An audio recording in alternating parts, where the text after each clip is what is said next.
নমস্কার বন্ধুরা, আমি আবার চলে এসেছি আমার নতুন একটা এপিসোড নিয়ে। সবাই কেমন আছেন? আশা করছি ভালো আছেন। সকাল সকাল রান্না দিদি চলে এসেছিলো আজকে, তাই আমি ব্রেকফাস্ট করতে যেতে পারিনি। আর এইদিকে আমার দেওর নিয়ে চলে এসেছে কই মাছ, সেগুলো এখন বেছে দেবো, বেছে রান্না দিদিকে দিয়ে আসবো।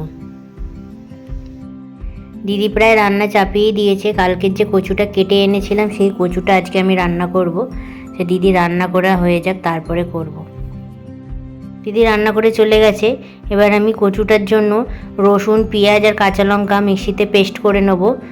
আর কচুটা আমি আগেই ব্যাকোলাইট দিয়ে ঘষে রেখে দিয়েছিলাম, শুধু পেস্টটা আলাদা করে নিচ্ছি। কড়াইতে সর্ষের তেল গরম করে তার মধ্যে কালো জিরে ফোড়ন দিয়ে দিলাম। এইবার যে পেস্টটা করে রেখেছিলাম সেই পেস্টটা তার মধ্যে দিয়ে দিচ্ছি। পেস্টটা ভালো করে নাড়াচাড়া করে নেব।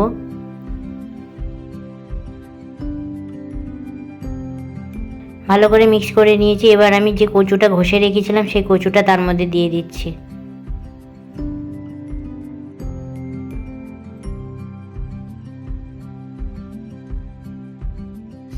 কচুটা ভালো করে মিক্স করে নিয়ে তার মধ্যে পরিমাণ মতন লবণ দিয়ে দেবো, আর সামান্য একটু হলুদও দিয়ে দেবো তার মধ্যে।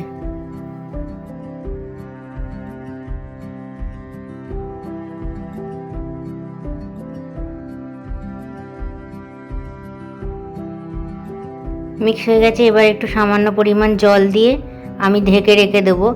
আর মাঝে মাঝে ঢাকনা খুলে দেখবো কচুটা ভালো লেগে যাচ্ছে না তো তলায়।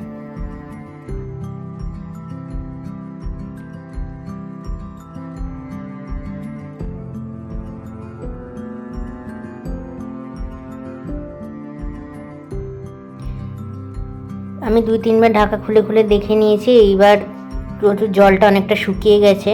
এবার ঢাকা খুলে আমি নাড়াচাড়া করে জলটা শুকাবো।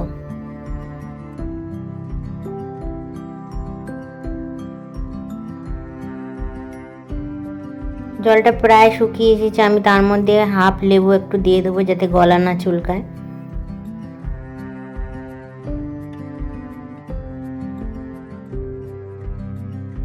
কচুর জলটা শুকিয়ে গেছে, ভালোভাবে নেড়ে চেড়ে নিয়েছি। এবার কচুটা নামিয়ে নেব।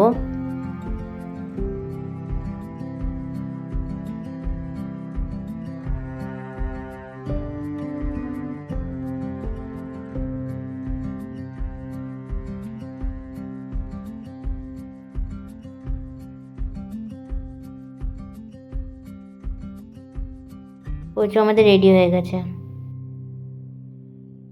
বিকালবেলা আমি চা খেয়ে একটু ভেন্ডি ভাজা করে নিচ্ছি রাত্রে রুটি দিয়ে খাওয়ার জন্য। আজকে রান্না দিদি রাত্রে রুটি খাওয়ার জন্য কোনো সবজি বানায়নি, তাই আমাকে বানাতে হচ্ছে।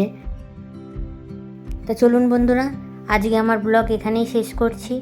আবার দেখা হচ্ছে আমার নেক্সট ব্লগে।